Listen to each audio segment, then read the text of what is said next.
លេខ0 re 0 maru លេខ1 ichi លេខ2 ni លេខ3 sang លេខ4 yong ឬក៏ shi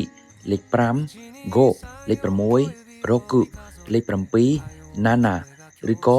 sichi លេខ8 hachi លេខ9 q ឬក៏ ku លេខ10 ju សម្រាប់ទាំង10លេខឲ្យតែអ្នកទាំងអស់គ្នាចេះភាសាចិនចេះសរសេរអក្សរចិនគឺដូចគ្នាទាំងអស់ពីលេខ1ដល់លេខ10នឹងអ្នកទាំងអស់គ្នាលេខ11 yuichi លេខ12 yuni លេខ13 yusang លេខ14 yuyong ឬក៏ yushi លេខ15 yugo លេខ16 yuroku លេខ17 yunana ឬក៏ yusichi លេខ18 yuhachi លេខ19 yuq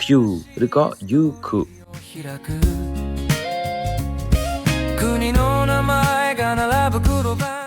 បាទជំរាបសួរនិងសួស្តីទៅកាន់អ្នកដែលកំពុងទស្សនាវីដេអូនេះទាំងអស់គ្នាជាពិសេសអ្នកដែលកំពុងរៀនភាសាជប៉ុនហើយនិងអ្នកដែលកំពុងទស្សនាវីដេអូនិងរៀនជាមួយនឹងខ្ញុំផងដែរនិងអ្នកទាំងអស់គ្នាយើងរៀនពីលេខ1ដល់លេខ19ហើយចុះ20 21 22 23 24 25 26 27 28 29អ្នកទាំងអស់គ្នាតើធ្វើម៉េចឲ្យងាយស្រួលចាំលេខទាំងអស់ហ្នឹងអញ្ចឹងអ្នកទាំងអស់គ្នាដោយសារតែunit 12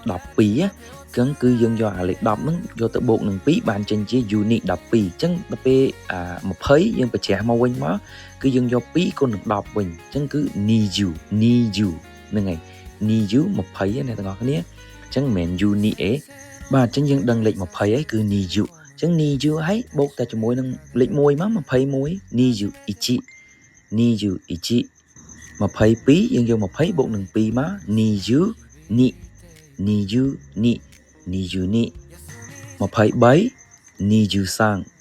niu sang 24 niu yong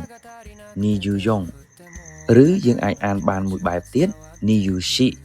ហ្នឹងហើយបន្តមកទៀតគឺ niu go 26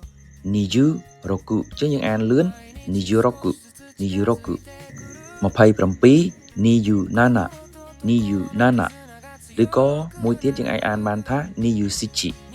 niu nana niu sichi លេខ28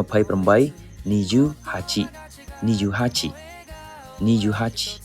ចឹងថ្ងៃនេះយើងរៀនត្រឹមលេខ29ជាលេខចុងក្រោយនៅក្នុងថ្ងៃនេះ niu q ឬក៏អាចអានបានមួយទៀត niu ku អរគុណច្រើនអ្នកទាំងអស់គ្នាដែលបានទស្សនាវីដេអូនេះសូយね345の数え方が世界中の言葉に変わっても最初の挨拶のぬくもりだけは永遠に胸に